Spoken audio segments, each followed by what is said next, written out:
What's going on, everybody? Welcome back to the Pack a Day podcast. I'm your host, Andy Herman. It doesn't matter because Perry Goldstein's here, Rachel Hotmeyer's here, and we have a ton to get to. There is breaking freaking news every second of the day right now in the NFL, but we had a ton of news, none bigger than the fact that Pat O'Donnell is a member of the Green Bay Packers. So rejoice, Perry. Rachel, welcome to the podcast. Let's talk Pat O'Donnell. And oh, by the way, Davante Adams was also traded. So Perry, let's just start with you. We're not even going to introduce each other. I don't care about your days. I don't care what's going on. Tell me about Davante Adams and what the heck is going on. Well, if you live under a rock, Davante Adams was traded to the Las Vegas Raiders for a 2022 first and 2022 second round pick.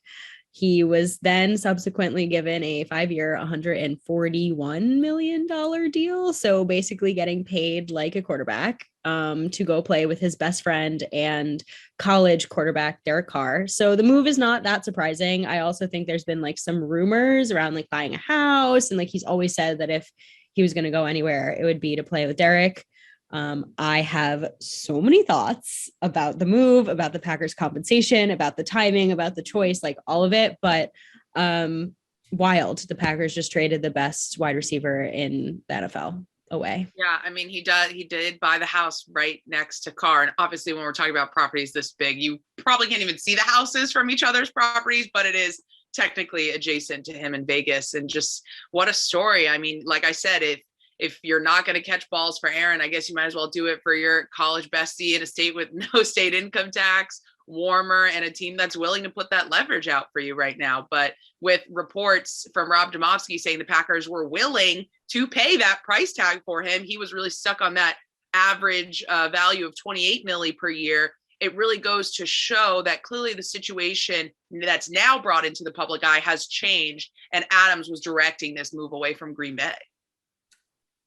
It's crazy. There's so much to unpack here. And like, I've got no safety net here. Usually I've got like a list of notes and things that I want to discuss. Here's my notes on my list today. Davante, Rasul, Z, O'Donnell, Amos. That's literally it. I have no other words on my notes today because we're going to talk a lot about Davante Adams. I know. I'm not even giving my thoughts yet. Perry, you said you have a million thoughts on everything. I want you to go off and then I'll respond after that. I promise. I've seen a lot around of people like justifying this. And I think I understand why like fans of a team are going to think like, okay, I want to turn this lens into like what it means for my team. And like, I want to find like a positive spin on this. I don't know if I'm quite there yet, just because in my mind, like Davante Adams is the best wide receiver in football. And you're not going to improve from that. Now you can bring in great weapons. You can bring in pieces. You have the most important piece, which is Aaron Rodgers, back-to-back MVP. So it's not like you have lost your quarterback and your wide receiver and now all of a sudden Packers are in like this weird rebuild purgatory. Like you have the key linchpin of this franchise and it's Rodgers. But at the same time, the wide receiver room, even with Davante, was a huge question mark. You already knew you had to bring in tons of talent around him to aid in that. And now you're missing like a huge hole on your offense. And I think what gets me the most is what Rachel just said, which is that the Packers actually offered him the deal. They gave him the money and he chose not to stay. He chose not to stay with Rodgers. Like that to me is such a huge, like if I'm say red flag, like that's a red flag. Like what is going on that relationship got so bad that they even offered him the money and he could have stayed with his other boy, his boy Rodgers, 12, who just signed his huge deal to stay in Green Bay, and Davante still chose to go. Like that just, I don't know, there's missing information here for me. And I think we'll dive into all the things that this means for Green Bay. Obviously, they now have the pick 22 and pick 53. So they have like tons of ammunition now in this draft, which is wonderful. But I am not in the camp of someone who is going to rely on rookies. And I think with like pretty short window with Rodgers left, right? Like you got like 2-3 years maybe. And the Packers are thinking Super Bowl or nothing, right? Like the goal is Super Bowl. Takes time for him to get comfortable with receivers, even if they bring in someone free agent, which I'm sure they will bring in a vet. It still is like that relationship isn't there. So I just have a lot of question marks about like what this means for like their Super Bowl window. Let's also talk about if it was anything less than a first and second, criminal. And I've been looking at it, comparing a couple I still think it's not enough. It's a little, I'm not gonna lie. I think the Packers should be feeling like a little underwhelmed here, because for what they gave up and then seeing that the Raiders are willing to put that money towards the position, I can understand the Packers feeling a little shorthanded in what they got. They did clear 20 million in cap space though, which allows them to go do other things. Right, which is a tool. At some point, you've got plenty of moves around the league where teams are obviously their biggest benefit is clearing that space. But I mean, I don't know. So I totally disagree, because, for me, the first thing you always look at when it comes to trades is not only the player, but you're also looking at the age and the contract that they're going to get. And the fact that, like, even in DeAndre Hopkins' case, like the Texans had paid a decent amount of that deal. Now the Cardinals ended up giving them a ridiculous additional 2 years onto that, but the Texans had already paid some of that money towards that deal. And still only got like a second round pick in David Johnson in return, like nowhere near what Green Bay got. The fact that potentially, allegedly, Davante basically forced the hand here of Green Bay to trade him, that the Raiders had to pay $28 million on a 5-year deal for a near 30-year-old receiver, and we're still willing to give up basically 2 top 50 picks in a first and second rounder, and Green Bay to get that in return. I think Green Bay did phenomenally well. Now, in an all-in situation, $20 million, a first and second round pick for Davante Adams, when you're trying to literally win everything right now, you can make a strong argument that that's a tough ask, right? But I think based on the value in the NFL, like how many times do we see a really good football? Like what did Amari Cooper just go for at 20 mil per year? Now, Amari Cooper is not Davante Adams, but Amari Cooper is a heck of a receiver. And Dallas got like a 5th or 6th round, like a 5th round pick in return for Amari Cooper. So if you had asked me right now, if I were at like opposing team, and I know the Raiders probably couldn't trade for Amari Cooper, right? But if I were an NFL team and I had the choice of paying 20 mil, no guaranteed money for 3 seasons and a 5th round pick for Amari Cooper, or 28 mil per year and a first and second round pick for Davante, give me Amari Cooper at a 5th round pick in that exchange. So I actually think Green Bay did a pretty darn good job, given the fact that there were other receivers that were on the market available, like an Amari Cooper that got traded. I don't know. I don't hate the return that Green Bay got, especially considering it sounds like their hands were tied a little bit and almost having to trade Davante and potentially like having to trade him to the Raiders, where if the Raiders get any inkling that Davante is not going to go back to Green Bay and the only team that he's open to is the Raiders, now the Raiders are going to say, screw it, we'll give you a second round pick and you basically have to take it. So I'm not upset with what they got in return here. It's also no future picks, which yes, like means agreed. That the Packers can almost immediately at least try to fill that void, right? Like, I think that's my issue with they can go out and draft like 2 receivers. Sure. But they don't know if they're going to hit on those receivers. Are those receivers going to contribute now? Because Davante Adams can contribute now. So it leaves a lot open. I do think in my mind, the cap space is really nice, right? The cap space means they can go out and get maybe 1 or 2 players. Now, I think a lot of the guys, not a ton of the free agent wide receivers I love left. Maybe they can make a trade. They can obviously like extend Jair, right? They can bring back Rasul. Like they can make this team better with that space. And we were talking about it a little bit in the Twitter space earlier, and you both are correct, right? Like this offense, Matt LaFleur can get really creative. He loves 2 tight end sets. They have an awesome running back room. Like there are ways to work this offense around without Davante Adams. I think it's just hard to wrap my mind around a Packers offense that doesn't run through 12 and 17. Well, and then I think that segues into a good point. If you're talking about, all right, the deal has been done, how is this loss of Davante Adams impacting this Packers offense going into next year? And Maggie in the space has had a great point about I forget what Maggie said, but the point that I was going, I don't know. I've got 2 points that I wanted to make here, railroad tracks, about there are some people who have been begging for this offense to be a bit more diversified in terms of targets. And obviously that's going to happen now by force, whether that's what Rodgers envisioned when he decided to originally come back or not. However, are you telling me you would rather force Rodgers to a diversified offense and really seek out and gain the trust of more targets rather than, sure, he was over targeting Davante, but at least you had that 99.99999% accuracy? You're really telling me that you would rather the more diverse option and just hit and see what sticks. That is like jelly on a tree. Like that, the success rate isn't going to be there. And unfortunately, even though we didn't love this bonded pair every snap, every throw, that's what got the Packers this far for so long. I also feel like what contender, like if you think about all the teams that made it far in the playoffs this last year, which one of them doesn't have a number one?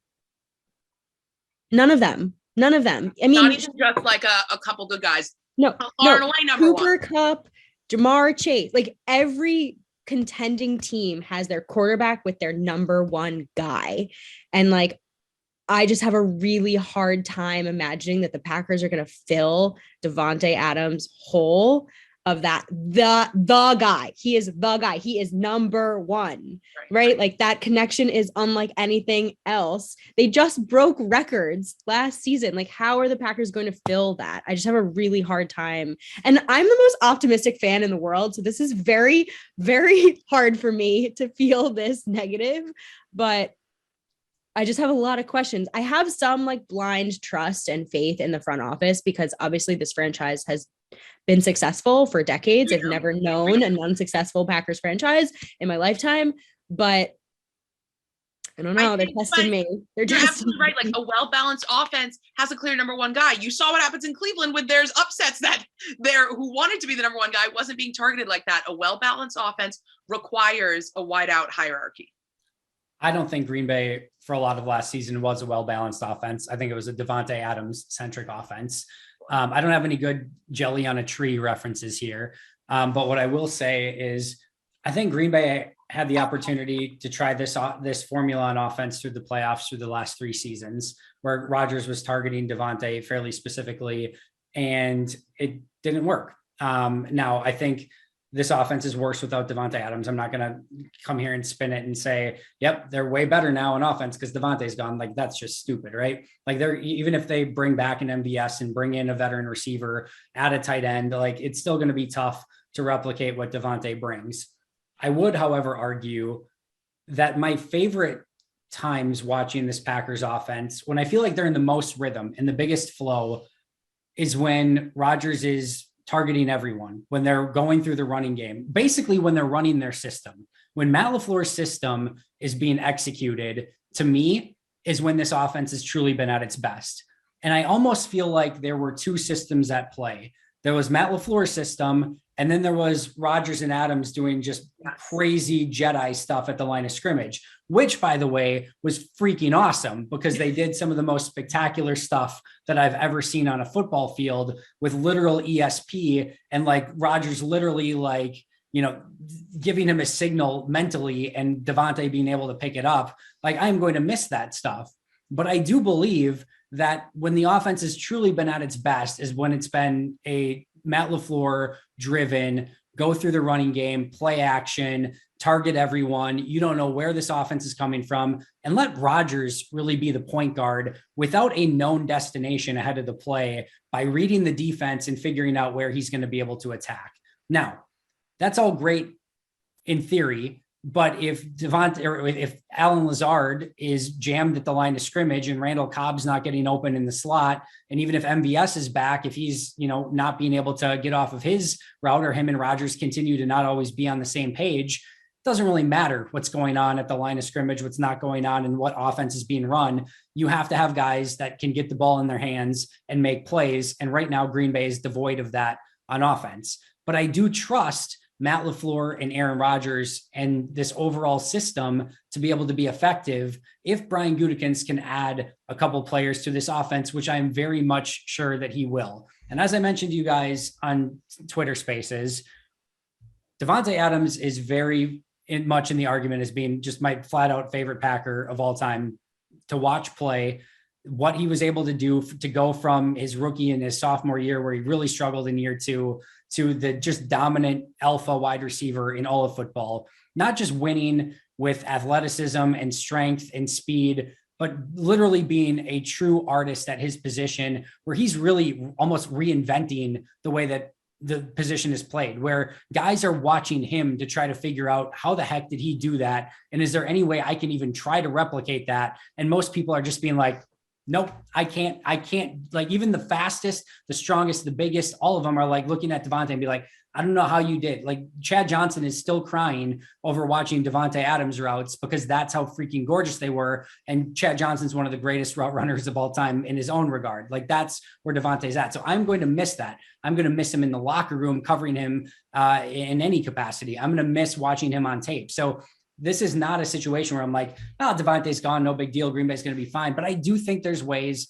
that Green Bay can figure this out by adding players via the draft and free agency and filling out this roster in a more organic way and running a system in a more organic way than just 28 million on one player who's almost 30 years old and just forcing the ball to him when maybe it shouldn't be the case. I know it's a lot to digest and a lot to take in. I'm sure Perri wants to fight me on a couple of those things, so I am here for it. I don't want to fight you. I appreciate and respect your opinions. No, I appreciate and respect Andy's opinions, and he's a little bit of a voice of reason right now, which I feel like I need. I guess I'm just like not enamored with any of the free agent options. Fair. And I obviously was talking to my father about all of this, and he was like, what if we traded for like DK Metcalf? I'm like, that just doesn't do it for me. I understand the thought process. Like, DK really wants out of Seattle, come play with Aaron Rodgers. Like, it would be a great option, but it's just like, that just doesn't do it for me. And I would love, before this, I said they should draft 2 or 3 wide receivers, right? Like, this should be an MVS EQ Jamon Moore draft where they just like draft a few, see who sticks. They have the ammunition now to get anybody they want. But I'm also like, are the Packers going to do a Packers move and like not draft a wide receiver in the first round? Because that's something that they would do, right? Like, I just don't, I'm not sure. Like, historically, I have a ton of faith in them, like, replenishing this. I guess the silver lining to me is that, like, does Robert Tonyan come back now? Because I'd love that. So I think that is my biggest things is immediate impact. If Maggie did make a great point about, I think this was the point I was trying to make, but can't confirm. Remember this?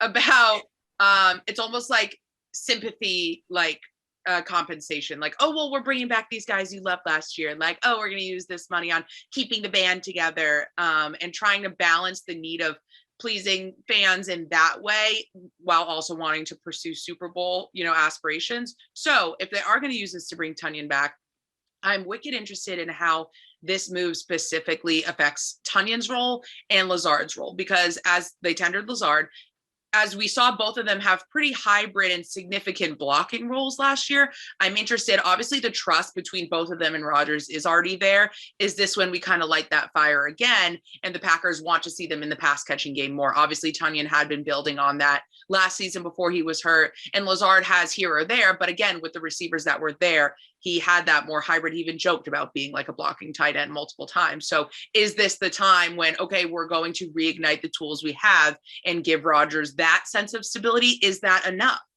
No. Or do the Packers just go old school and like Adam Stenavich and the running game, just like pound it down, like back to the 80s?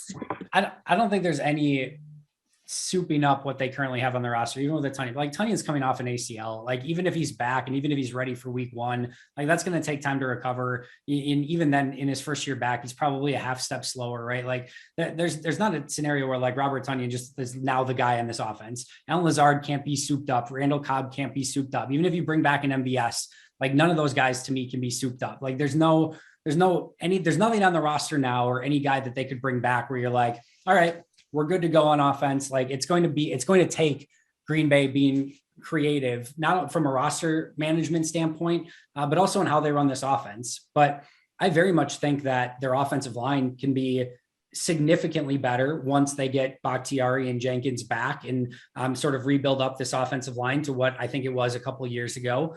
I still think they can add wide receivers and tight ends that are going to help this team. I think because the offensive line is better, I think Jones and Dillon can get more explosive runs, which is something that really stopped happening a season ago. And I also think that even if like they don't like go out and just get this alpha wide receiver, like if they use this to bring back Rasul Douglas and go get an edge rusher in the first round and bring in a defensive lineman, who can significantly help out Kenny Clark up front, like this defense isn't far away from being a dare I say I'm like almost like willing to say like top 5 defense, like literally if they can add a few pieces, like I'm saying, if they like add a few pieces, like I think they can legit. And one of the things that I thought when like back in like 2011, right?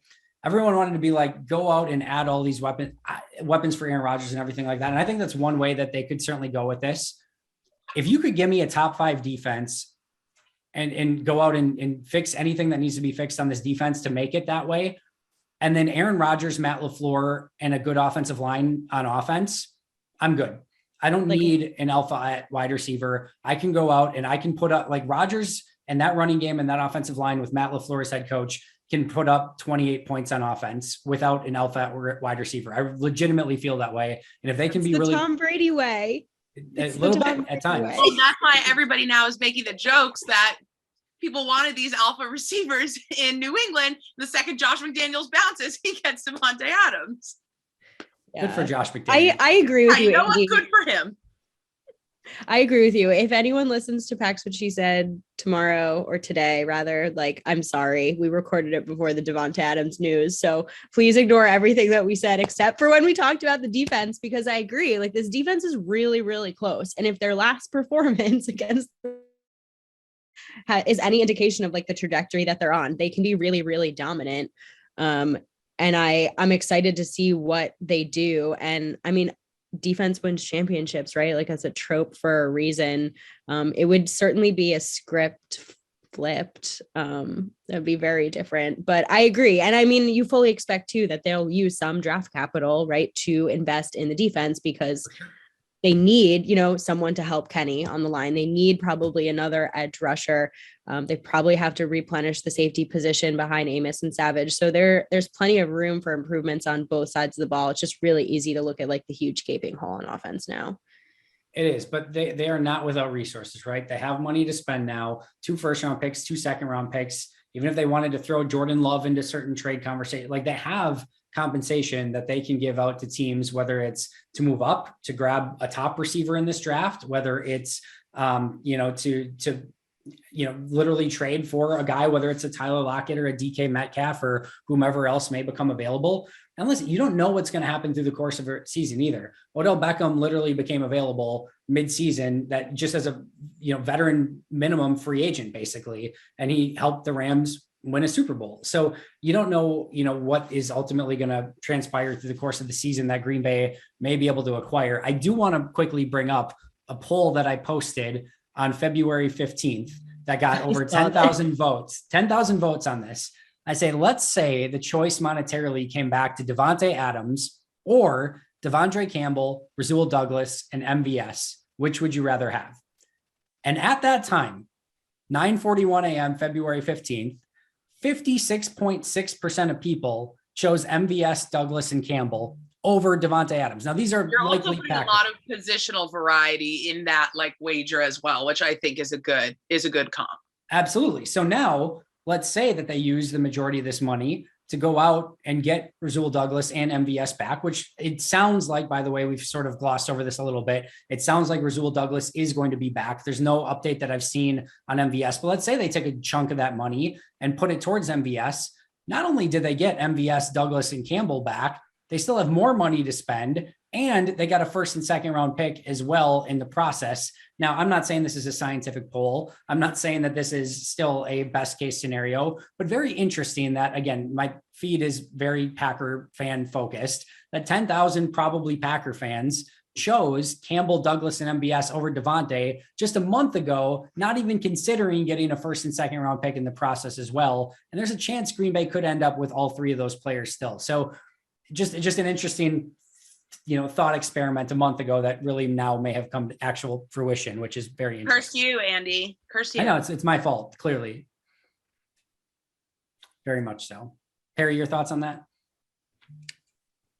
Look, I feel like I have like my logical brain and my emotional fan brain right now, and they're very contradictory because theoretically, yes, like you'd prefer to have 3 starters for way less money, lower cap hit, 2 premium picks, like all of that. If you took out the names of this scenario and gave me like scenario A and scenario B, like you're choosing this scenario probably 9 out of 10 times.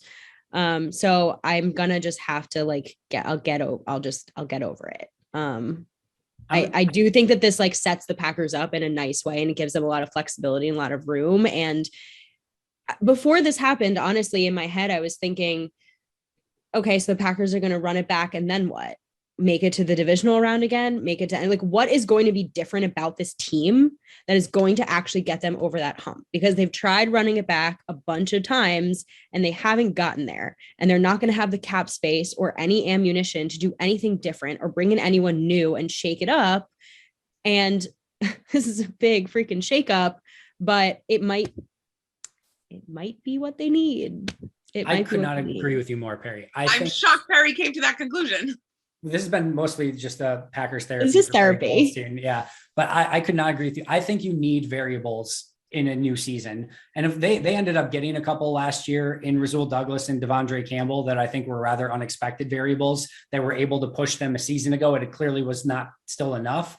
But I think you have to have some level of shakeup, something new, something exciting. I think anytime you just plateau and you're just sort of the same team that you were a season ago, I really think it's a recipe for not disaster, but just bleh. It's like, it's just, you're staying the same. I think you've said this before. If you're staying the same in the NFL, you're getting worse.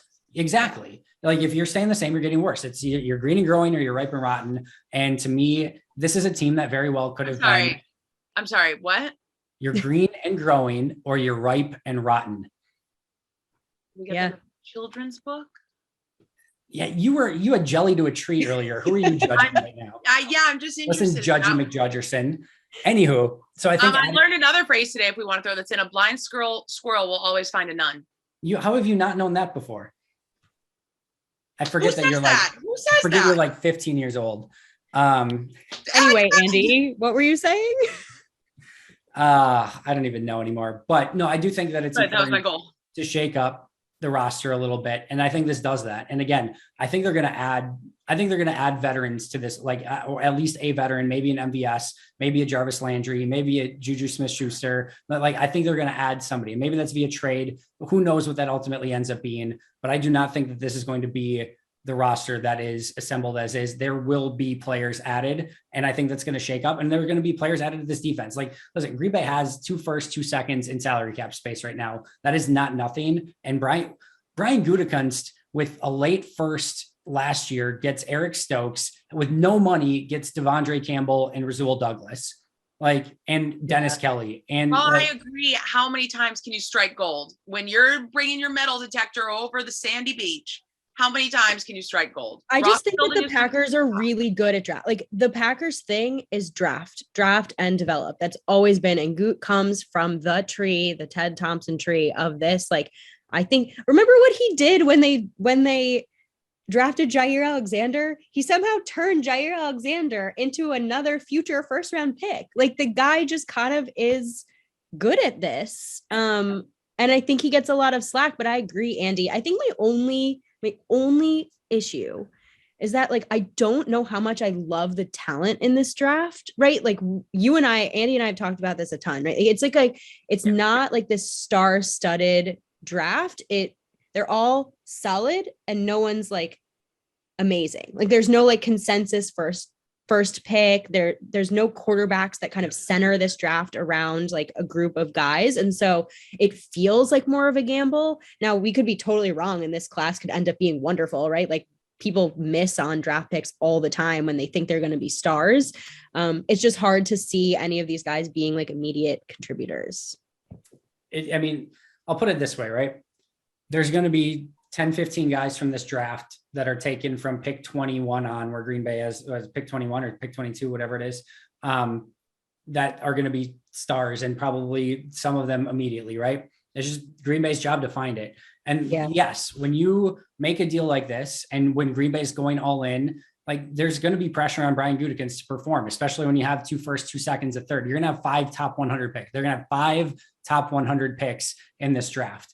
The pressure is on Brian Gutekunst. with the salary cap space created, with the draft picks that they have, to not only find talent that they can win on offense with, because they're going to have to do that, but also to fill in the depth of this roster. Because right now, even though this roster is very talented and top heavy, they need more players to sort of round everything out, because we know there's going to be injuries again. And right now, Green Bay's not in a place where if they suffer some of those injuries, that they're going to be able to overcome that. So it is going to be paramount that whether he can strike gold again, Rachel, like that he fills out this roster. And this is one of his best off seasons as GM. He's going to have to do a good job. And if Green Bay's to win a Super Bowl, he's going to have to perform at the highest of levels as a GM. And I think he can do that.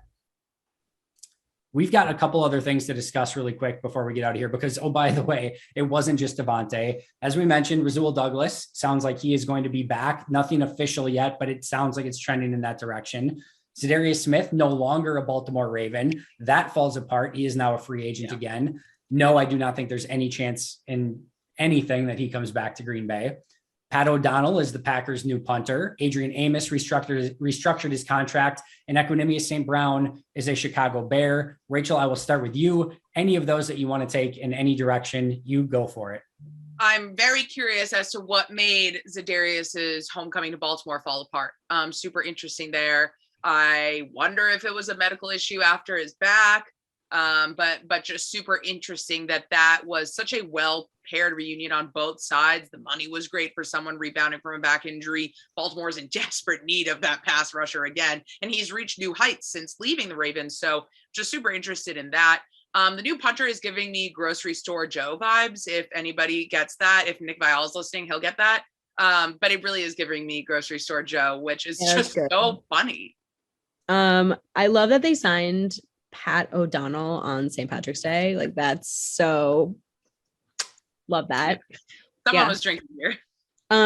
My only thoughts now are like, get that extension done with Jair. Just do it. Just do it. Don't let this trickle in again. Don't just ink it. That'd be a good PR move for tomorrow, right? Like, just get that Jair long-term extension done, and people will maybe start forgetting a little bit. Perri will be a happy girl. Yeah, you want to make me, singular fan, Perri Goldstein, happy. Do that. It's all about Perri. Make Perri happy, and everyone will follow suit. Bummed about EQ going to Chicago. Amos restructuring his deal just helps create space. No major news there. Pat O'Donnell is the definition of meh as a punter, which I'm sure is basically the same thing you're referencing there, Rachel. He's a good holder. No, not at all. People who don't know Grocery Store Joe should not make that comp. No. Then what is your comp? It's here? A Bachelor reference, and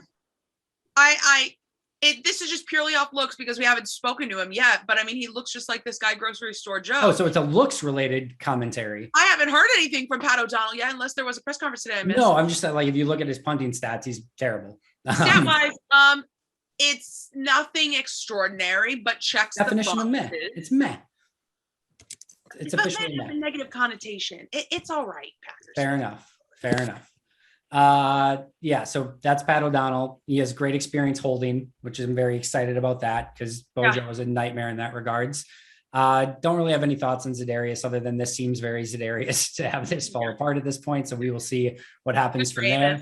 Very excited about Rasul Douglas being back. I think that really solidifies a really strong cornerback room. And we didn't really get to see Rasul, Stokes, and Jair at the same time. We got a little bit, like the most minuscule amount ever against the 49ers, against a team that really didn't pass the ball to their wide receivers in that game. So I'm very excited to see those three play together. But this, of course, is all about Davante Adams and what Green Bay does from here.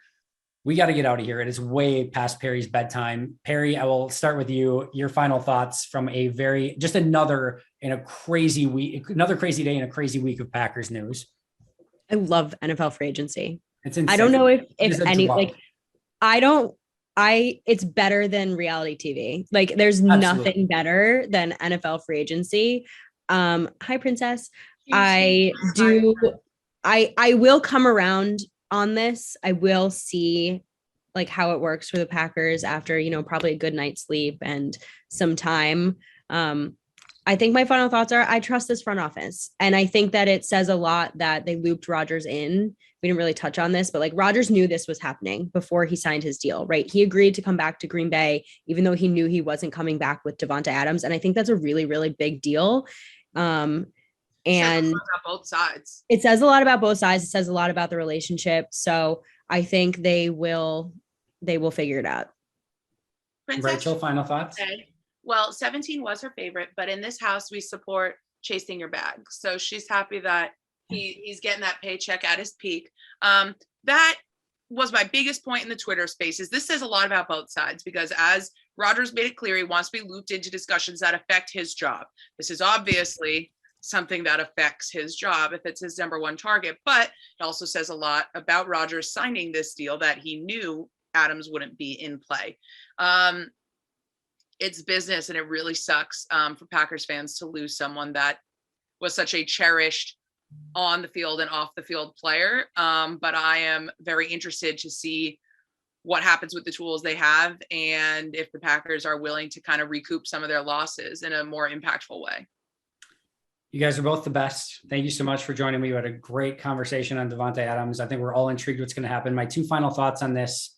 The AFC West is going to be just insane to a level that I don't think we've ever seen a division in the NFL before. And I cannot wait for that. Just every primetime game, the AFC West versus AFC West, and I'm cool with it. And the last thing I'm going to say as we get out of here is that the Packers will ultimately win this trade. Like 99% confidence that the Packers will ultimately win this trade in the end and will come up better than the Raiders on it. That's Perri Goldstein and one of my sides here, how you're viewing this. That's Rachel Hotmeyer on the other side. Make sure to follow them both on Twitter. You can follow the podcast at Pack-A-Day Podcast. You can follow me at Andy Herman NFL. Thank you both. Thank you everyone for joining me. But until next time, and as always, go Pack Go.